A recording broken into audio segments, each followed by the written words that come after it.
So, the build is in the BitPhoenix Nova, and powering everything, I have a 550 watt power supply from Cooler Master, a 2 gigabyte card, GTX 960 from NVIDIA, Core i3 4130, Haswell lineup at 3.4 gigahertz, 8 gigabytes of DDR3 RAM,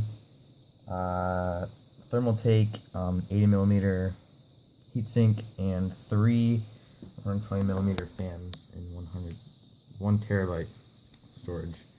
That's fun stuff.